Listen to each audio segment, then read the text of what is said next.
Hello, I'm Chrissy Seaton and welcome back to my YouTube channel, My Noahide Family. We are continuing on in this video with the story of the patriarchs and we're looking at Abraham. So this is video number 5 and in this video we are going to be looking at Torah verses, Genesis chapter 13 and verses 10 to 18. So let's begin and start this journey in this video. All right, so as is normal, I will read the Torah passages and then the Torah commentary, and then I'll proceed and read anything that is relevant or different in the Torah anthology. Now, don't forget, you can access the Torah online with comments by Rashi. I have put a link in the description box below for you. And you also can look at the reference books I'm using if you go to my website, My Noahide Family, and there's a documents page there, and it will give you the reference details regarding the Humish or the Torah I'm reading from and the book, the Torah Anthology. So let's begin. Now we're starting at chapter 13, starting at verse 10, going through to verse 18. So Lot raised his eyes and saw the entire plains of Jordan, that it was well watered everywhere, before Hashem destroyed Sodom and Gomorrah. Like the garden of Hashem, like the land of Egypt going towards Zoar. So Lot chose for himself the whole plain of the Jordan, and Lot journeyed from the east. Thus they parted one from his brother. Abraham dwelled in the land of Canaan, while Lot dwelled in the cities of the plain and pitched tents as far as Sodom. Now the people of Sodom were wicked and sinful towards Hashem exceedingly. Hashem said to Abraham after Lot had parted from him, "Raise now your eyes and look out from where you are, northward, southward, eastward, and westward. For all the land that you see, to you will I give it, and to your descendants forever.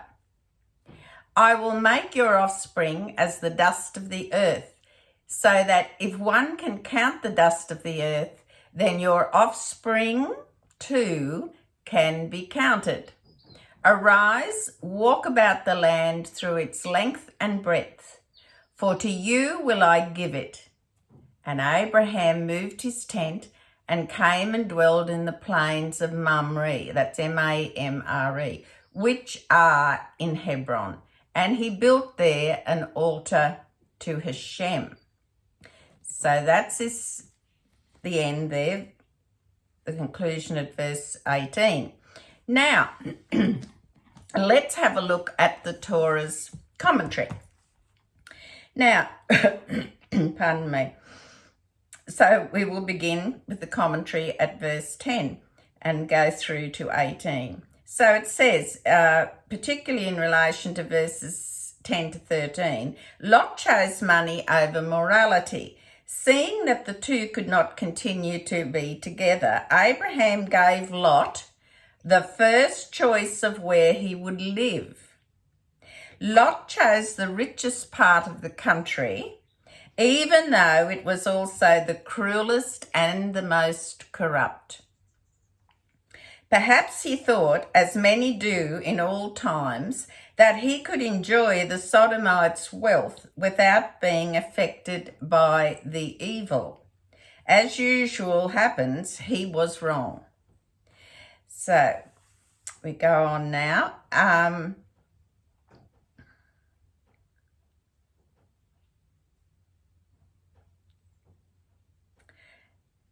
So Lot raised his eyes, finding Abraham's offer appealing.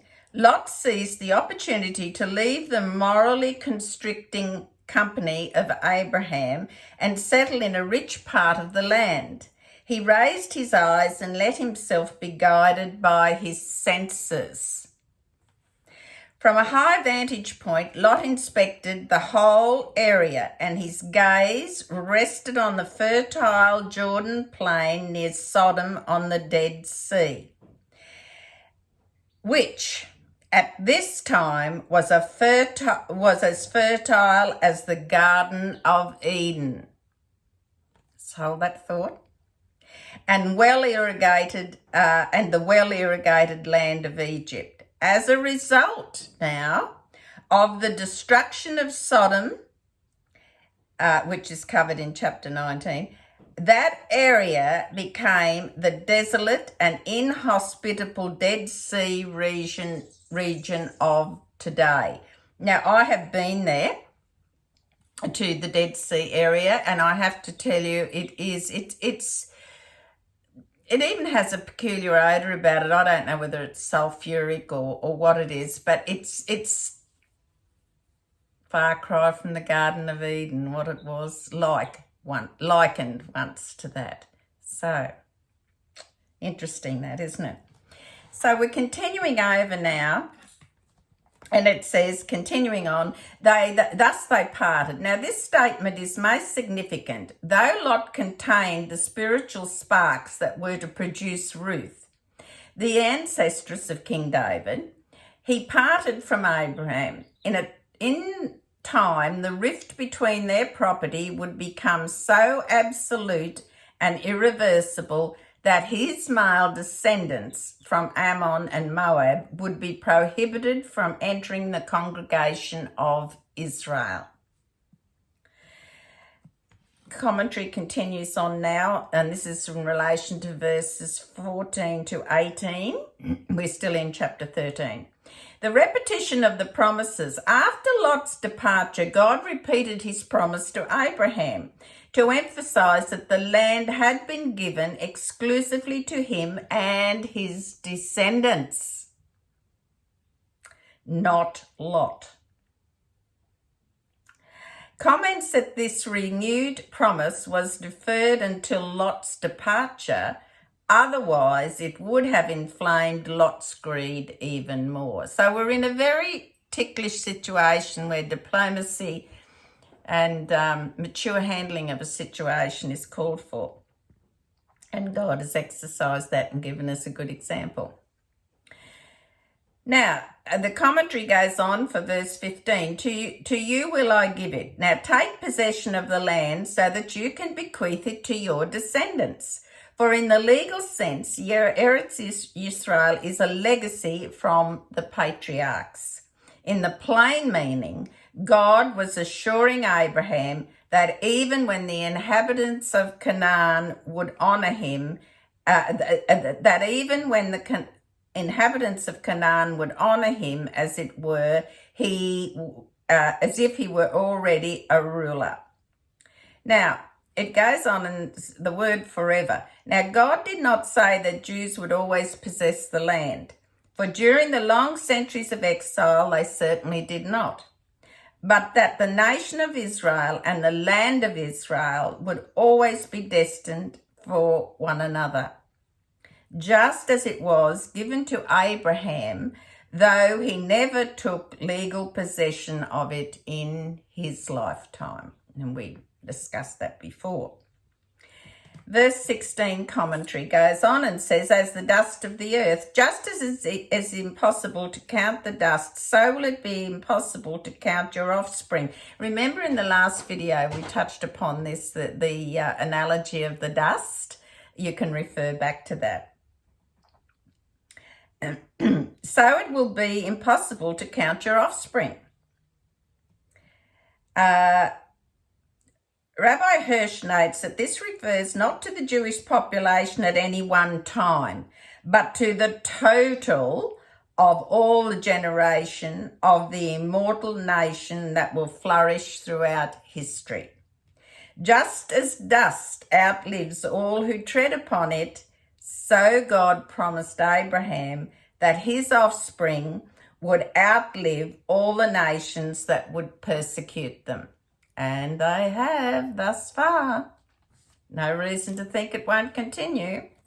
Verse 17 commentary says, this is both a promise and a command, a promise of God's protection with Abraham, while Abraham roamed freely through the land, and a command that he walk through it to symbolize that he was taking possession of God's gift. Verse 18, as he had done before, Abraham expressed his gratitude for God's prophecy. So that's the end of the Torah commentary on this section we're doing in this video. So now let's take a little look and see what Torah anthology, any little extra or additional explanation there. And I'll go to that. Now, remember in the previous video, we talked about humility and that there were, I think it was 6, let me just double check. There were 6 illusions about humility, and I think we discussed the first 3 in the last video, which you may just want to go back and re-look at those. And so it continues on here, and it says, now the 4th illusion was humility, referring to the humbleness of the Jewish people. Now, let's returning now back to that subject, the original. The 5th illusion is comparing the Jews to dust. Is this just as dust? This is interesting. Just as dust causes iron to corrode, so Israel will corrode all false beliefs. The 6th illusion is that everyone tramples the earth, yet it is not harmed. Similarly, although the Israelites are subjugated and under the power of other nations, they are not harmed.